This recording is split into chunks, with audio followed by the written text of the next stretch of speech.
Programme timeline से गॾु आहियां असद मुमताज़रिन। सियासतदाननि जी ताहयात नाहिली ख़त्म। सुप्रीम कोर्ट की 7 रुकनी बेंच चीफ जस्टिस की सरबराही में अॼु आर्टिकल 62(1)(f जो फ़ैसिलो उन जी मुदत वारो फ़ैसिलो ॿुधाईंदे सियासतदाननि जी ताहयात नाहिली वारो जेको फ़ैसिलो आहे उहो अॼु ॿुधायो आहे। उन में सियासतदान जी ताहयात नाहिली ख़त्म कई वई आहे। 6-1 जे फ़र्क़ सां अॼु इहो फ़ैसिलो ॿुधायो वियो। चीफ जस्टिस जो चवणु आहे त छाकाणि त इलेक्शन शेड्यूल जारी थी वियो उन करे हीउ फ़ैसिलो सुतत ॾियणु लाज़मी थी वियो ऐं अॼु उहो फ़ैसिलो ॾिनो। जस्टिस याहिया आफ़रीदी इख़्तिलाफ़ कयो आहे। अॼोके फ़ैसिले सां हुन पंहिंजे इख़्तिलाफ़ी नोट में इहो लिखियो आहे त 2018 में समीउल्लाह बलोच जेको फ़ैसिलो हो उहो दुरुस्त हो। सुप्रीम कोर्ट अॼु समीउल्लाह बलोच वारो जेको फ़ैसिलो उनखे वापसि वठंदे इलेक्शन एक्ट में जेका सज़ा जी ताइन जेको मुदत आहे यानी 5 साल सज़ा जेका मुदत आहे उनखे बहाल कयो आहे। त अॼु प्रोग्राम जे निसे असां इन ते ई ॻाल्हाईंदासीं त इहो जेको फ़ैसिलो आयो आहे उनजो फ़ाइदो कंहिंखे थींदो ऐं हीउ फ़ैसिलो इनखे असांजा क़ानूनी माहिर इनखे कीअं पिया ॾिसनि त छा 2018 वारो जेको फ़ैसिलो उनजो जेको नुक़सानु हो अॼु उहो सुप्रीम कोर्ट उन नुक़सान जो पुर कयो आहे या छा जेको हीउ फ़ैसिलो आयो आहे इहो बि चैलेंज थींदो। सुभाणे छा इन फ़ैसिले खे बि चैलेंज कयो वेंदो। ओवरऑल हीउ फ़ैसिले जा पॉलिटिक्स ते कहिड़ा असर पवंदा ऐं छाकाणि त हाणे इलेक्शन पई अचे त इलेक्शन ते उनजा कहिड़ा असर पवंदा, कहिड़ा उनजा बेनिफिशरी हूंदा, इन तमामु तर मामलनि ते ॻाल्हाईंदासीं। उन असांखे प्रोग्राम में जॉइन कयो आहे ख़्वाजा नवीद साहब, पाण जस्टिस रिटायर्ड आहिनि। उन सां गॾोगॾु असांखे जॉइन कंदो यासीन आज़ाद साहब, पाण सुप्रीम कोर्ट बार जा अॻूणा सदर आहिनि। असांखे जॉइन कंदो लाहौर मां सीनियर सहाफ़ी तर्जुमे निगार जनाब मियां ताहिर साहब। ख्वाजा नवीद साहब, आपसे सर प्रोग्राम का आगाज़ करते हैं। सबसे पहले तो क्या ये समझा जाए कि आज का जो फैसला है वो जो 2018 में नुकसान हुआ था या 2018 का जो फैसला था उसको आज कवर किया है सुप्रीम कोर्ट ने? सर जी माशाल्लाह आज का फैसला खुश आइंद है और ये मियां नवाज शरीफ साहब जो है मेन बेनिफिशरी है और वो जो दूसरी इस्तेकाम पार्टी के जो हैं चेयरमैन, क्या नाम है उनका? जी सर, जहांगीर तरीन साहब। सर तरीन साहब, जहांगीर तरीन साहब, दो बंदे मेन बेनिफिशरीज हैं और ये दोनों ही इलेक्शन के लिए तैयारी कर रहे थे। दोनों ने अपने नॉमिनेशन भी दाखिल किए और ये जानते हुए भी कि उनकी नाअहली बरकरार है इसके बावजूद उन्होंने कागजात दाखिल किए थे कि उन्हें तकरीबन 100% उम्मीद थी कि इंशाल्लाह फैसला उनके हक में आएगा और नाअहली खत्म हो जाएगी। और अल्लाह ने किया कि वही हुआ कि नाअहली खत्म हो गई और अब ये सुरखरू हो गए हैं। अब ये इलेक्शन लड़ेंगे। अब ये अवाम के हाथ में है कि उनको इलेक्ट करते हैं या इनका तशरीफ आवरी का शुक्रिया करते हैं। जी सर। अच्छा ख्वाजा साहब, अब तो बात यह है ना कि आर्टिकल 62(1)(f में कोई क्योंकि उसका ड्यूरेशन थी ही नहीं और फिर उस वक्त 2018 में जब ये फैसला सुनाया गया उस वक्त भी ये कहा गया कि आप जो है उसको रीराइट कर रहे हैं। तो आज सुप्रीम कोर्ट ने अपने ही फैसले को वापस लेते हुए ताहयात नाहिली वाला जो फैसला है वो ख़त्म किया है। तो बकौल एक लॉयर के आप कैसे देख रहे हैं कि क्या जो 2018 वाला फैसला था जिसका आज जस्टिस याहिया आफरीदी ने भी जिक्र किया है कि 2018 का फैसला दुरुस्त था, वो वाहिद 7 जस्टिस में वाहिद जस्टिस से जिन्होंने इख्तिलाफ नोट किया, तो बकौल आप कैसे देख रहे हैं? जस्टिस याहिया का ओपिनियन दुरुस्त है या 6 जस्टिस ने जो फैसला दिया है वो आप कह रहे हैं कि वो बेहतर? जो फैसला हुआ था वो यूनानिमस था और वो भी सुप्रीम कोर्ट का ही फैसला था और सारे जजों ने मिलकर किया था और अब सारे जजों ने सिवाय याहिया आफरीदी साहब के सब उसी फैसले को सेटिस्फाइड कर दिया है। तो अब ये है कि याहिया आफरीदी साहब जाहिर है वो भी जज हैं, उनका एक अपना अख्तिलाफी नोट है। मैंने वो नोट पढ़ा नहीं है अभी तक, लेकिन ये है कि क्या उन्होंने रीजन दी है उसकी अपने नोट की। लेकिन ये बात तो सही है सर कि इस तरह के फैसलों से अवाम का जो आला अदलिया के ऊपर एतमाद है वो मुतज़लज़ल हो जाता है कि एक दफा सारी अदलिया मिलकर एक ही फैसला करती है और हम कहते हैं कि बिल्कुल दुरुस्त है, मनोअन है और उसको तस्लीम करते हैं।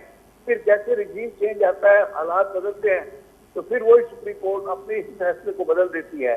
तो उससे फिर अवाम को थोड़ा सा शकूक और शुबहात दिमाग में आते हैं यार ये पहला ठीक था फैसला या ये ठीक है। सारा दोनों फैसले सुप्रीम कोर्ट है, हम तो वकील हैं, हमारे साबित दोनों सही है। लेकिन ये है कि जरा अदालतों को भी एहतियात करना चाहिए। मुझे याद है अब्दुल हमीद डोगर साहब एक चीफ जस्टिस हैं जी, उनसे मुशर्रफ रिजीम ने सारे फैसले करवाए थे। वो 13 जजों के वो बनाते थे बेंच और वो यूनानिमस फैसले आते थे और सारे जज लिख देते थे आई एग्री। उसके फौरन बाद आ गए इफ्तिखार चौधरी साहब। उन्होंने कहा कि वो फैसले जो उन्होंने किए थे वो सारे रिविजिट करने हैं। उन्होंने 2 जज बढ़ा के बड़ी बेंच बनाई और वो सारे फैसले सेटिस्फाइड हो गए। आज वो डोगर के फैसले पता ही नहीं कहाँ है। ये सारी चीजें जो हैं वो उनके अंदर बेचैनी पैदा करती है और ऐसा होना नहीं चाहिए। बहरहाल हो गया है, दुरुस्त है। नवाज शरीफ को भी मुबारकबाद और जहांगीर तरीन साहब को भी हमारी तरफ से मुबारकबाद कि वो अब इलेक्शन करने के काबिल हो गए हैं। अब आगे उनको वोट मिलता है या नहीं मिलता ये तो अवाम की मर्जी है। चलिए वो शाह खान ने कहा था ना जी सर, वो जब उसका मरहूम जयाउल हक साहब का तैयारा गिरा था तो उन्होंने कहा था कि मौलवी का काम है नहला जुला के कफला के जी दफन करना, आगे बख्शा जाए या ना बख्शा जाए वो अल्लाह का काम है। चल अच्छा ख्वाजा साहब आपने ये जी सर नहा धो के इलेक्शन लड़ लेंगे। अब आगे जीतना ना जीतना वो फिर अल्लाह के हाथ में है। बिल्कुल सही कह रहे हैं आप बिल्कुल सही कह रहे हैं ख्वाजा साहब। अब क्योंकि अवाम जिसको मुंतखब करेगी, अवाम जिसको मैंडेट देगी, यकीनन उनको वजीर आजम बनना है और फिर दीगर जो मामलात है, हुकूमती मामलात है, फिर वो भी वही संभालेंगे। लेकिन क्या आपको लगता है कि ये जो वाहिद रुकावट थी ताहयात नाअहली की, इसके बाद मियाँ साहब को प्राइम मिनिस्टर बनने के बाद अब कोई और कानूनी रुकावट नहीं रही? नहीं, कानूनी तौर पे तो वो इलेक्शन लड़ने के काबिल हो गए हैं, तभी तो मैंने मुबारकबाद दी है। वो भी हो गए हैं काबिल और जहांगीर तरीन साहब भी हो गए हैं।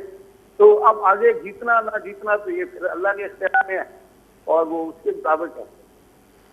अरे ख्वाजा साहब ये चलें, अब तो वो अल्लाह के ऊपर भी छोड़ते हैं फिर आवाम के ऊपर भी छोड़ते हैं कि इलेक्शन हुई तो इलेक्शन जिसको भी आवाम मैंडेट देगा वही फिर प्राइम मिनिस्टर और दीगर मामला संभालेगा। लेकिन ख्वाजा साहब ये कैसी तारीख लिखी जाएगी हमारी अदलिया की कि एक अदलिया जो है वो एक फ़ैसला देती है, एक अदलिया जो है वो नाहल करार देती है और फिर वज़ीर आज़म को डी-सीट करके उनको ना सिर्फ नाहल बल्कि ताहयात नाहल करार देती है और फिर वक्त का पलटा जैसे ही तब्दील होता है वो फिर दोबारा अदालतों में जाते हैं, फिर दोबारा अदालतों से सुरखरू होते। वो आला तरीन अदालत है इस मुल्क की। ये नहीं है कि भाई सेशन जज ने फांसी दे दी तो हाईकोर्ट ने सेटिस्फाइड कर दिया। जी सर, ये सुप्रीम कोर्ट है। जी सर, पहला फैसला भी सुप्रीम कोर्ट का या दूसरा भी सुप्रीम कोर्ट का है। जी सर। तो ये चीजें जो हैं ये काबिल गौर है, समझ गए ना? जी सर। चले ख्वाजा साहब आप हमारे साथ ही रहिए, मैं दोबारा आपके पास आऊँगा और फिर इस पे जो और मज़ीद कानूनी मामलात और फिर इसके यकीनन इलेक्शन आने वाली है तो इसके बेनिफिशरीज और उस पर भी हम ज़रूर बात करेंगे। मियाँ ताहिर साहब ने हमें ज्वाइन किया है, लाहौर से सीनियर सहाफ़ी हैं, तज्ज़िया निगार हैं, कॉलमिस्ट हैं, उनसे ज़रा तज्ज़िया ले लें आज के फैसले के हवाले से और ओवरऑल जो नून लीग के अंदर के मामलात हैं, स्पेशली तौर पर जो टिकट्स के मामलात हैं वहाँ पर जो अंदर की इनसाइड है वो भी उनसे लेंगे और ये जो फैसला है ये कितना असरअंदाज होगा नून लीग की पॉलिटिक्स पर, स्पेशली पंजाब की हद तक भी। मियाँ साहब प्रोग्राम में खुश आमदीद सर। जी जी। अच्छा मियाँ साहब सबसे पहले तो कैसे देख रहे हैं आज के फैसले का, कोई फ़ायदा हुआ होगा मोरली, पॉलिटिकली और इलेक्शन पे असरअंदाज होगा आज का फैसला सुप्रीम कोर्ट का? सर देखें, नवाज शरीफ से मतलब जो भी फैसला होगा उनके हक में या उनके मुखालफ तो वो उनके वोटर्स पे असरअंदाज होता है, हर सूरत होता है क्योंकि उनके वोटर्स हैं और वोटर्स जो हैं, जो सपोर्ट है वो नवाज शरीफ की है, वही लीडर हैं। तो इस फैसले का पॉजिटिव असर होगा। जाहिर है लोग जो उनके वोटर सपोर्टर हैं वो खुश होंगे और ज्यादा उनका जोश और जज्बा होगा। लेकिन वो जोश और जज्बा जो है उसको क्या करना है जब लीडर ही खामोश हो और वो ठंडा पड़ा हो। अच्छा मियाँ साहब आपने ठंड का जिक्र किया, तो क्या ये मामला इसलिए भी ठंड पड़ा हुआ है नून लीग का मामला क्योंकि लाहौर में सर्दी बहुत ज़्यादा है, धुंध छाई हुई है और वो धुंध ना सिर्फ मौसमी धुंध है बल्कि सियासी धुंध भी छाई हुई है, इसलिए भी नून लीग ज़रा धीमे धीमे खेल रही है? देखें, लाहौर में ये सर्दी, ये धुंध को नई चीज नहीं है, हर साल होता है ये वाला वेदर। किसी साल ज्यादा सख्त हो जाता है, इस दफा बहुत ज्यादा सख्त नहीं है, जिस तरह का होता है उसी तरह का है, लेकिन 2 दिन के दिमाग में छाई हुई है सर। मैं सियासी धुंध सर। जी जी, ये लोग जो हैं ये फैसला नहीं कर पा रहे, ये बिल्कुल इस वक्त फैसला करने की पोजीशन में नहीं रहे। मियां नवाज शरीफ की सेहत का मामला है या उनकी जाहिर उम्र भी बहुत ज्यादा हो गई है, क्या इशू है कुछ समझ नहीं आ रही। उनके बहुत ही करीबी लोग भी परेशान हैं इस वक्त। सूरत हाल ये है कि सब कुछ करने कराने के बावजूद हर चीज उनको नजर आ रही है कि इलेक्शन डिले हो सकते हैं, इलेक्शन डिले करने की कुछ कोशिशें हो रही हैं। और फिर ये कि उन्होंने अपना बयानिया अभी तक नहीं दिया, सब कुछ पता है इनको, हर चीज पता है। वोट होने के बावजूद उनका बहुत अच्छा वोट बैंक भी है, लेकिन वो वोट बैंक जो है वो शिकायत को निंदा है, शिकायत को ना है हर लिहाज से, कि उनको ये भी शिकायत है कि हमारी लीडरशिप कहाँ है, हमने कैसे आगे निकलना है, हमने बात क्या करनी है लोगों के साथ। और उनको ये भी शिकायत है कि ये पिछले जो 11 महीने इन्होंने गुजारे हैं, इसमें हमारा क्या किया है। तो इसका कोई ना वो जवाब देने को तैयार है, ना अपना बयानिया बनाने को तैयार है, खामोशी से बैठे हुए हैं, कोई फैसला नहीं कर पा रहे। इनके इवन मैं आपको बता रहा हूँ, खैर करीबी तो उनके कोई भी नहीं होते बहुत ज्यादा, वो एक फैमिली है। मसलन अगर आप गौर करें, जब वो बैठे होते हैं टिकट्स के बोर्ड में, तो दरमियान में मियां नवाज शरीफ होते हैं, उनके साथ शहबाज शरीफ होते हैं, उनके साथ सागदार होते हैं। दूसरी साइड पे मरियम नवाज होती हैं, उनके साथ हमजा होते हैं। फिर जाके एक जगह पे नुक्कड़ पे जाके तो मरियम औरंगजेब बैठी होती हैं, और बाकी सब सामने बैठे होते हैं जी। तो ये तो उनका बोर्ड है और ये उनकी मशावरत है। अब वो आजकल जो मेरी इतलात है कि रायगढ़ में होते हैं और रायगढ़ में एक दूसरे के कानों में बातें करते हैं, ये 4-5 लोग, यानी कि ऊंची आवाज में भी बात नहीं करते, एक दूसरे के कान में बात करते हैं। अच्छा, पता नहीं अब क्या बात करते हैं। उनका जो अमल है वो तो कुछ जाहिर नहीं कर रहा। वो पहले, इससे पहले जो टिकट्स की तकसीम और उसका था, वो एक ड्राइंग रूम से उठते थे, रायगढ़ से कोई 15-20 किलोमीटर का फासला बनता है मॉडल टाउन का, यहाँ आके ड्राइंग रूम में बैठ जाते थे, एक छोटी सी तकरीर करते थे, रिकॉर्ड होती थी, वो टीवी पे चल जाती थी, बस इसके अलावा कुछ नहीं। अब तो वो भी नहीं है, अब वो उधर ही बैठे रहते हैं रायगढ़ में, पता नहीं वहाँ वो कर लेते होंगे। और इसके अलावा ये है कि दूसरे के कानों में गुफ्तगू करते हैं और वो किसी को भिनक तक नहीं पड़ने देते। जो मैं जो बात कर रहा हूँ वो ये है कि उनके इनर सर्कल के लोग, यानी कि इस फैमिली के बाहर जो उनके बहुत करीबी लोग हैं, मैं उन लोगों की बात कर रहा हूँ कि वो तक परेशान है। उनकी मुलाकात नहीं होती, उनको नहीं पता कि पॉलिसी क्या है, उनको नहीं पता कि इलेक्शन पे हम जाना है तो किस तरह से जाना है, और इलेक्शन के खिलाफ जो मूव्स हैं उनको हमने किस तरह से टैकल करना है, और करना भी है कि नहीं करना है, पॉलिसी क्या है, इलेक्शन लड़ने का मूड भी है या नहीं है। अच्छा मियां साहब, ये जो तमाम तर मामला आप बता रहे हैं कि सुस्त रवि है और यहाँ फिर मामला आगे नहीं बढ़ रहे, क्या उसकी बड़ी वजह ये है कि अब तक मामला सीधे नहीं हुए जिनके साथ सीधे करने थे? देखिए वो भी है, वो मसाइल तो हैं, जाहिर है वो ये सबसे बड़ा इशू तो उन्हीं के साथ होगा, लेकिन उससे भी बड़ा इशू ये है कि आप क्या किसी के सामने बात ही नहीं कर सकते। मतलब अगर आपने, आपके जो मामला तय नहीं हो रहे, तो आप ये तो कह सकते हैं ना कि भाई हमने इलेक्शन करवाने हैं, ये इलेक्शन होंगे, इलेक्शन हो आगे, इसके बगैर मुल्क नहीं चल सकता, ये बात करने को तैयार नहीं। अगर हैं तो कहीं आपको कोई जेस्चर नजर आता है कोई ऐसा, सिवाय इसके कि अगर कोई बड़ी बात हो जाती है तो एक बयान आ जाता है जो कि इरफान सिद्दीकी का होता है या वो मरियम औरंगजेब का होता है कि इलेक्शन तो होंगे, इलेक्शन 8 फरवरी को ही होंगे। ये मतलब जिस तरह वो सेनेट वाला वाकया हुआ था जी सर। पास, उसके अलावा तो कुछ भी नहीं है भाई। उसके अलावा तो ये मतलब ये कोई बात खुल के करें, लोगों को बताएं, हमें पता चले ना। हमने हमारे कौन से मौकल हैं कि इनके जाके दिलों का हाल जाने, या हाँ मतलब कि हमें पता चले कि इनके दिलों में क्या पड़ा हुआ है और क्या हो रहा है और क्या नहीं हो रहा।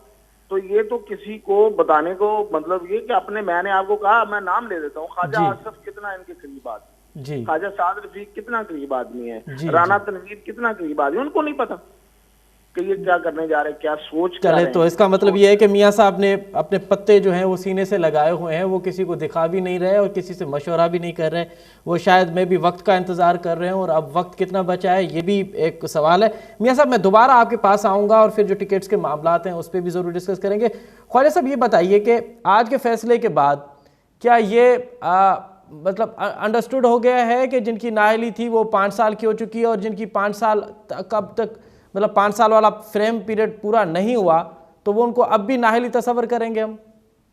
जिनका 5 साल पीरियड अभी पूरा नहीं हुआ तो 5 साल पूरे करेंगे, तो वो इस इलेक्शन से दीवार है। और बाकी जिनके 5 साल पूरे हो गए हैं वो माशाल्लाह दंदनाते हुए आएंगे इलेक्शन लड़ने के लिए। अच्छा, ये जो बता रहे हैं ना कि कानों में सरगोशियां करते हैं जी, ये उसकी मेरे ख्याल में मोहतात है कि वो जब इनका तैयारा साजिश पेश हुआ था तो वहां जब बैठ के इनकी बातें हो रही थी और वो सैफुर रहमान और वो सारे थे प्राइम मिनिस्टर हाउस में, तो वहां बगिंग थी, तो वो सारी ये लोग आपस में बातें कर रहे थे। तो उस वक्त वो जो परवेज मुशर्रफ की टीम थी वो सारी की गुफ्तगू जो थी वो इनकी रिकॉर्ड कर रही थी, बल्कि उसमें वो सैफुर रहमान को भी इस वजह से एक्यूज बना दिया था कि उस गुफ्तगू में वो भी हिस्सा ले रहा था और वो कह रहा था कि तैयारा पेशावर में उतार दें, और उसके वो अल्फाज थे उसके ऊपर बाकायदा उसको भी मुलविस कर दिया गया था केस में। बाकी गौसल इरशाद साहब और राना मकबूल को तो किया था कि वो कराची एयरपोर्ट के ऊपर रिसीव करने गए थे अपना उसको। जी सर, वो आए थे वहाँ गौसल इरशाद और जी नहीं वो आए थे। राना मकबूल उस वक्त सर आईजी थे और गौसल इरशाद हाँ तो ये जब जहाज से उतरेगा तो इसको अरेस्ट करने के लिए आए थे, तो वो तो उनको तो इसलिए एक्यूज बनाया था, उनके ऊपर ये इल्जाम था जी। और बाकी जो है इसके ऊपर खास सैफुर रहमान का कि ये उस गुफ्तगू में हिस्सा ले रहा था, ठीक, और ये कह रहा था कि तैयारा पेशावर में उतार था। ठीक है। अच्छा ख्वाजा साहब ये बताइए, मुतात हो गए वो कहते हैं ना जी सर, दूध का जला हुआ छाछ को भी फूंक बिल्कुल वो एक दफा जब एक रॉन्ग नंबर लग चुका है तो वो समझ रहे होंगे कि शायद उनका राइफल में भी बगिंग के इंस्ट्रूमेंट्स लगे हुए हैं कि नहीं लगे हुए, तो इसलिए वो बहुत ज्यादा मुतात है। अच्छा ख्वाजा साहब ये बताइएगा कि हमने देखा कि चीफ जस्टिस ने ये तमाम तर इलेक्शन के जो मामलात हैं उसको अपने टैकल किया और उसको आहिस्ता आहिस्ता उसको सॉल्व करने की भी कोशिश की। फिर वो अदलिया का जो मामला था आरओज़ और डीआरओज़ का, वो भी इलेक्शन कमीशन को सीधा कर दिया। फिर लाहौर हाई कोर्ट का जो फैसला था उसके बाद शेड्यूल भी जारी करवाया उनसे, और फिर ये भी कहा गया कि अब अगर इसमें कुछ करेगा तो फिर हम उसको तौहीन अदालत का केस भी उस पर लगाएंगे।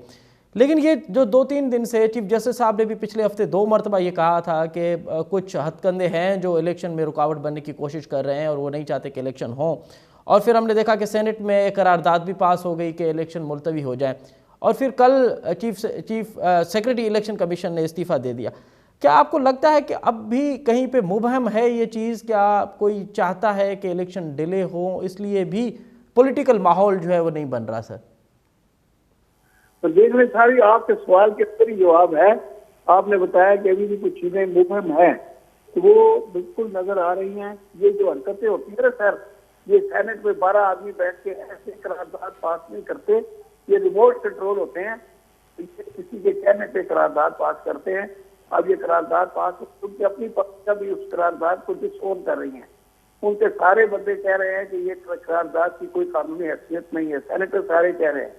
तो अब ये करारदाद जिन्होंने पास की है तो फिर उनसे पूछा जाए ना कि भाई तुम्हें क्या ख्वाब आया था, किस वजह से ये करारदाद आपने पास की, क्या इल्हाम आया था? तो ये जो इल्हामी कुव्वतें हैं तो ये फिर उनसे सारा पूछना पड़ता है ना साहब, इसीलिए इल्हाम चल रहा है, चीजें क्रिस्टल क्लियर नहीं हो रही। चीफ जस्टिस भी बार बार कह रहे हैं कि 8 फरवरी को इंतखाबात होंगे, और इलेक्शन कमीशन भी कह रहा है कि इंतखाबात होंगे, और वो चीफ सेक्रेटरी ने इस्तीफा दिया। फिर ये इस्तीफे की भी कोई ना कोई वजूहात होती हैं जी। खराबी से तो मतलब वो खाना वाना तो खा रहे हैं जी, और सो भी रहे हैं, आ जा रहे हैं, लेकिन वो कहा जा रहा है कि सर उनके चेस्ट में सर प्रॉब्लम है जी, उनकी चेस्ट में प्रॉब्लम है सर। कहाँ प्रॉब्लम है? चेस्ट में, सीने में सर। जी सर, सीने में प्रॉब्लम है उनकी। सीने में सर, सीने में तो हर बंदे की दर्द है। चले मैं दोबारा, वो कौन सा सीना है जी इसमें दर्द नहीं है? अच्छा नहीं तो फलस्तीन का है। ठीक है सर, ठीक है सर।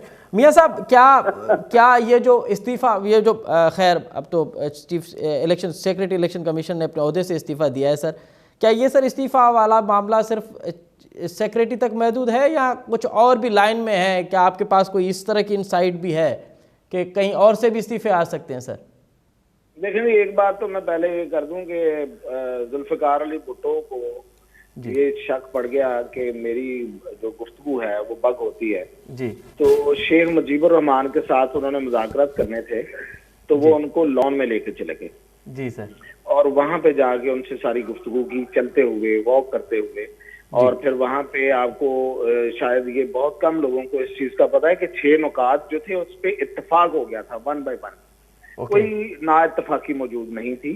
ये तो बाद में जब वो मुज़ाकरात करके निकले हैं और उनके चेहरों के जेस्चर देख के उन्होंने ये अंदाजा लगाया कि ये तो खुशबाश निकले हैं और ये तो कामयाब हो गए हैं, तो उसके बाद फिर हालात को खराब किया गया, गिरफ्तारियां की गई। जी सर। अच्छा, तो करने का हो काम, किसी के विल हो अंदर कोई बात करने की हो, वरना तो ये देखें सूरत हाल ये है इस वक्त कि लोगों को मैसेजेस ये मिल रहे हैं कि अगर आप कैंपेन करेंगे तो मारे जाएंगे, कहीं ना कोई वाकया हो जाएगा, कोई दहशतगर्दी हो जाएगी, और इस कदर माहौल आप सोच नहीं सकते। तो इसको तोड़ना किसने है? लीडरशिप ने तोड़ना होता है ना। लीडर इसीलिए लीडर होता है कि वो जो हालात, ऑकवर्ड हालात हैं, जो ऑड्स हैं, उनके सामने खड़ा होता है। तो अगर उन्होंने भी इसी तरह ही करना है कि कानों में एक दूसरे की बातें करके और पता नहीं कहां से रास्ता हासिल करना है या बैकडोर से आना है, फिर उनकी मर्जी है। हाँ जी, बाकी आप बात कर रहे थे सेक्रेटरी इलेक्शन कमीशन। देखिए, सेक्रेटरी इलेक्शन कमीशन की वजह से कानूनी तौर पे कोई मसला तो नहीं बनता, लेकिन देखें अगर आप उनकी इस्तीफे से पहले जो करारदाद है कि जुमे के नमाज के फौरी बाद 14 बंदे दौड़ के आते हैं जी, सॉरी कुछ लोग 14 से कम थे क्योंकि 2-3 दूसरे थे, और वो आते हैं और आते ही वो करारदाद पेश करते हैं और करारदाद साथ ही मंजूर हो जाती है। ये पहली दफा नहीं हुआ, ये इससे पहले भी जुमे की नमाज का ये टैक्टिक जो है ये इस्तेमाल कर चुके हैं। शहबाज शरीफ के दौर में when he was president, prime minister, उस दौर में भी और उससे पहले भी इमरान खान के दौर में भी, कि जब इन्होंने मर्जी की कोई कानून साजी करवानी होती है तो इस तरह का मौका देखते हैं। जब दूसरे लोग अभी बाहर होते हैं, 4-5-10 अपने लोग दाखिल कराए, उन्हीं में से पास करवा लिया। तो ये अगर ये एक अटेम्प्ट थी, ये एक ऐसी ख्वाहिश का इजहार है उन कुव्वतों की तरफ से कि जो इलेक्शन नहीं करवाना चाहते। तो ये तो एक आप समझे इजहार है, और जो एग्जीक्यूशन होगी वो आप जो आप कह रहे हैं वो पॉसिबल है। इसमें क्या है कि अगर चीफ इलेक्शन कमिश्नर इस्तीफा दे दे या जो मेंबर हैं 4 उनमें से 2 जो हैं वो इस्तीफा दे दें, किसी भी वजह से दे दें इस्तीफा, तो वो इलेक्शन कमीशन कंप्लीट नहीं रहेगा, एंड सो ऑन।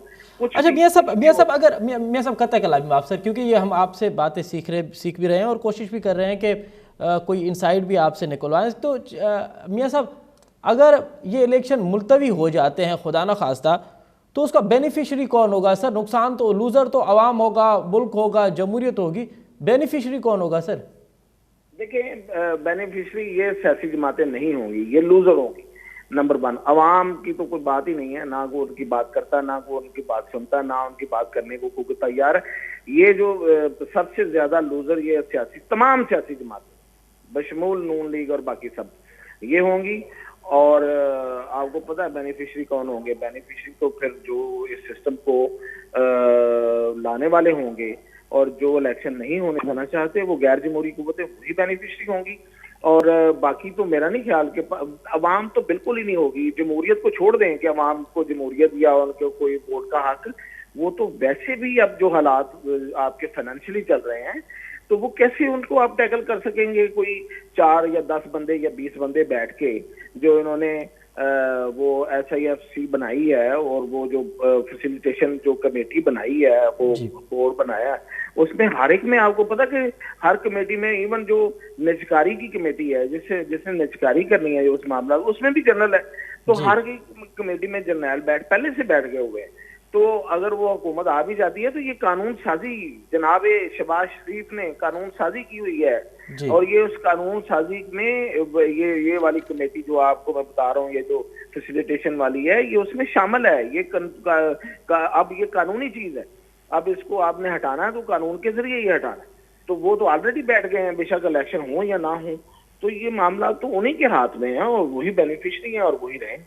ठीक है ख्वाजा साहब, आपको भी लगता है कि मामलात इस नहज पे जाने नज़र आ रहे हैं कि इदारों को एक मरतबा फिर टकराव होने वाला है और अदलिया के साथ टकराव होने का माहौल जोड़ा जा रहा है सर, यहाँ जुड़ता हुआ आपको नज़र आ रहा है?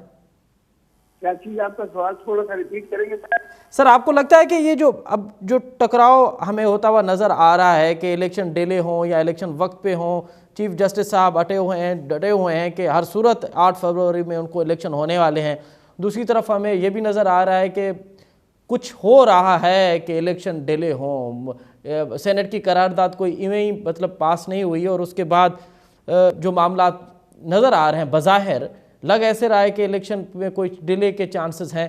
तो क्या आपको लगता है कि इदारों के बीच में कोई टकराव का माहौल बनने की कोशिश की जा रही है या बनाने की कोशिश की जा रही है, और स्पेशली अदलिया के साथ? इलेक्शन अगर डिले हो गए तो मेन बेनिफिशियरी जो है ना ये पाकिस्तान की गरीब आवाम होगी। अच्छा। ताकि उनकी इन सियासतदानों से जान छूटी रहेगी और मजीद मुलतवी हो गए इलेक्शन और ये सियासतदान घर बैठे रहेंगे और अपने खर्चे पे खाएंगे। पहले तो ये सरकारी खर्चे पे पेट्रोल, ये सारी चीजें, बिजली इनकी चल रही थी। जी सर। अब ये जितने दिन इलेक्शन नहीं होंगे तो ये अपने घर से खाएंगे। लेकिन तो सर आवाम अगर का फायदा है। सर अगर इलेक्शन नहीं होंगे तो ये सिस्टम कैसे आगे बढ़ेगा सर? इनके ऊपर जाया होता है, कितने दिनों में आपका फॉरेन मिनिस्टर 6 ट्रिप लगा के आ जाता है सर। माय लॉर्ड अगर इलेक्शन नहीं होंगे तो ये सिस्टम कैसे चलेगा? आप बाकी दुनिया के साथ कैसे लिंक करेंगे? चला रहे हैं जी केयर टेकर जो है ना, ये अवाम के केयर टेकर है। अच्छा, आप कह रहे हैं कि ये ऐसे ही चलता रहेगा सर? ऐसे ही चलता रहेगा। वो कहता है ना इंजन की खूबी न कमाल ड्राइवर, खुदा के सहारे चली जा रही। लेकिन ये तो सर आपने बड़ा टांट कर रहे हैं, आप बड़ा टांट कर रहे हैं सिस्टम पे, लेकिन ये मामला आगे कैसे बढ़ेंगे?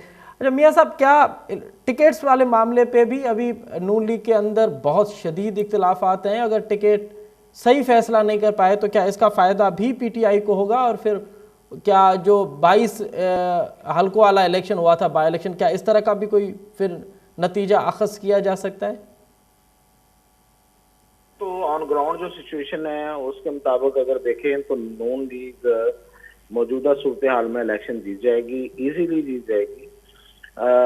ताहम ये है कि जो आप बात कर रहे हैं वो हर पार्टी के साथ होता है, हर बड़ी पार्टी के साथ होता है। वो पिछली दफा कुछ ज्यादा इसलिए हो गया था कि वो उन लोगों को टिकट्स दे दिए थे, जो आप 20 लोगों की बात कर रहे हैं जो पीटीआई से आए थे, जो लोटे थे। तो लोटे को तो आमतौर पर कम ही वोट पड़ते हैं, जाहिर है उन्होंने फिर एक वक्त भी गुजार लिया था, को डिलीवर नहीं किया हुआ था, उनकी कोई मुखालफतें भी थी। फिर नून लीग के अपने लोगों ने उनकी डट के मुखालफत की, तो ये तो इसलिए हुआ था। लेकिन ये है कि अब जो मुख्तलिफ कुछ हलकों में ऐसे मिसाइल आएंगे, जाहिर है नून लीग एक बड़ी पार्टी है और पंजाब में तो जाहिर है कि बहुत बड़ी पार्टी है और उनके बहुत से लोग नाराज भी होंगे, कुछ राजी होंगे, एक दूसरे की मुखालफत होगी, चलेगी, सब कुछ ये तो होगा और कुछ हल्के लूज भी कर सकते हैं। लेकिन ऐसा कोई बहुत बड़ी गड़बड़ इनके दरमियान इस वक्त नहीं है। उन्होंने बड़ा बेहतर तरीके से वोट दिए हैं, टिकट्स दिए हैं और इलेक्टेबल्स को ही लाने की उन्होंने पूरी कोशिश की है और बहुत से हलकों में उन्होंने अपने पुराने लोगों को नजरअंदाज करके इलेक्टेबल्स को टिकट्स दिए हैं, क्योंकि वो लूज नहीं करना चाहते इस वक्त, जबकि उनके लिए बड़ा मसला बना हुआ है नवाज शरीफ को लेके कि क्या नवाज शरीफ तो 2/3 चाह रहे हैं और देने वाले जो हैं वो कह रहे हैं कि 2/3 हम नवाज शरीफ को नहीं दे सकते। मामला तो जाहिर है कि इलेक्शन में जो डिले है उसमें एक रीजन ये भी तो है कि नून लीग के साथ, जिस तरह आपने पहले जिक्र किया कि मामला सही आगे नहीं बढ़ रहे, तो उसकी कोई वजह, तो ये वजह तो है कि नवाज शरीफ जो है वो 2/3 की मेजॉरिटी के अलावा वज़ीर आज़म बनना ही नहीं चाहते खुद। तो वो कहते हैं कि हाँ ठीक है, आप ना बने, आप शहबाज को बना दें तो शहबाज तो खैर बन भी जाएंगे। तो ये एक मामला है। दूसरा मरियम का मामला है कि मरियम को क्या कहाँ पे रखना है, कोई उसको इक़्तिदार में आने भी देना या नहीं आने देना, तो इसलिए भी एक खासा मसला बना हुआ है दोनों फरीकों के दरमियान। तो ये इसलिए नून लीग की बड़ी कोशिश है कि वो लोगों को देखभाल के टिकट्स दे।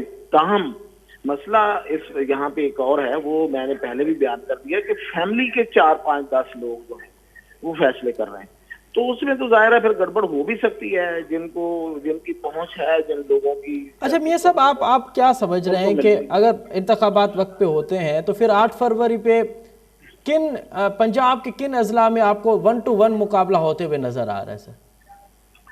देखिए, मैंने यहाँ पे आपको बताऊं कि मैं अर्बन एरिया का सबसे बड़ा कहा जाता है ना कि इमरान खान का बड़ा वोट है और बड़ी पॉपुलैरिटी है, तो वो सबसे ज्यादा तो अर्बन एरिया में ही हो सकती है। तो अर्बन एरिया में सबसे बड़ा शहर जो पंजाब का है वो लाहौर है।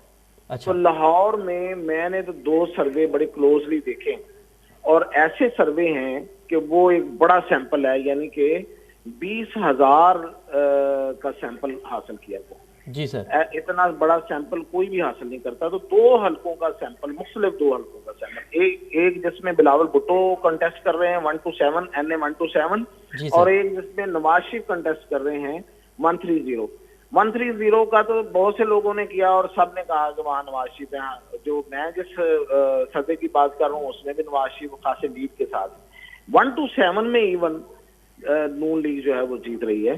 तो ये तो मैं आपको लाहौर की बात बता रहा हूँ। तो बाकी जो देहाती इलाके होते हैं वहाँ तो पॉपुलैरिटी और ये पॉपुलर होना तो बहुत कम असर करता है ना जी। वहाँ के तो हालात और होते हैं, कैंडिडेट्स होते हैं, उनके अपने वोट होते हैं, फिर लोग हवा का रुख देखते हैं, फिर ये देखते हैं कि कौन ताकतवर आ रहा है सामने, किसकी हुकूमत आनी है जी। तो अब ये हवा तो जाहिर है नून लीग के हक में है। सब कह रहे हैं कि उसकी हुकूमत आनी है। जिस तरह पिछली दफा ये था कि इमरान खान की हुकूमत आनी है तो लोगों ने वोट डाले थे उसको। तो ये सिलसिला जो है ना, इस लिहाज से मेरा नहीं ख्याल कि हाँ साउथ पंजाब में कोई 2-3 जगहों पे पीपल्स पार्टी के साथ इनका खासा टफ मुकाबला होगा। और नादरन पंजाब जो हमारा शिमाली पंजाब है उसमें पीटीआई का कुछ सख्त मुकाबला हो सकता है कुछ जगहों पे, अगर वो कैंडिडेट मौजूद हुए और उन्होंने इलेक्शन लड़ा। बाकी पंजाब इनके लिए इजी है, कोई मुश्किल नहीं।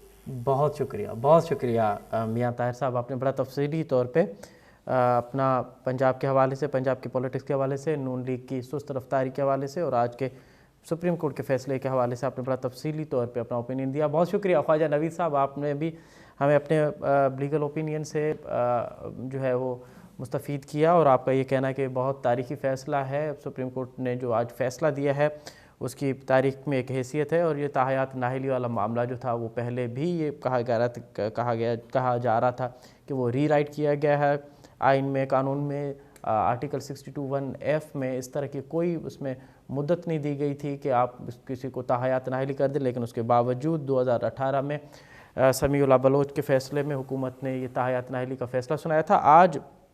अॼु सुप्रीम कोर्ट जी 7 रुकनी बेंच इहो फ़ैसिलो 6-1 जे फ़र्क़ सां ख़त्म करे छॾियो आहे। ऐं हाणे सियासतदान में को बि शहरी बल्कि ताहयात नाहिल नथो थी सघे। इलेक्शन एक्ट में 5 साल मुक़रर आहे त को बि अगर माण्हू नाहिल थो थिए, को बि सियासतदान, को बि शख़्स नाहिल थींदो त उन जी मुद्दत 5 साल हूंदी ऐं 5 साल खां पोइ उहो हिकु दफ़ो ॿीहर इलेक्शन या हुकूमती वहिंवार में अहल सम्झो वेंदो। असां कोशिशि कईसूं त सुप्रीम कोर्ट बार जे अॻूणे सदर यासीन आज़ाद साहब के भी प्रोग्राम में वठूं ऐं उन्हनि खां बि लीगल ओपिनियन वठूं त अॼु जे फ़ैसिले खे उहो कीअं पिया ॾिसनि। छाकाणि त पहिरें ॾींहं खां यासीन आज़ाद साहब जो चवणो हो त हीअ जेको फ़ैसिलो आहे उहो सुप्रीम कोर्ट उनखे नल एंड वाइड करे छॾींदी, जेको supreme court null and void कयो बि असां कोशिशि कईसूं, बल्कि कंहिं कम्युनिकेशन गैप जे करे यासीन आज़ाद साहब के प्रोग्राम में न करे सघियासीं। कोशिशि कंदासीं त कंहिं ॿिए मौज़ू ते कंहिं लीगल ओपिनियन जे हवाले सां वरी ॿिए कंहिं ॾींहुं यासीन साहब के प्रोग्राम में वठूं। अॼु हिन प्रोग्राम जे वक़्त में पुॼाणी ते थो पहुचे। असद मुमताज़ खे ॾींदा इजाज़त। सदाईं गॾु।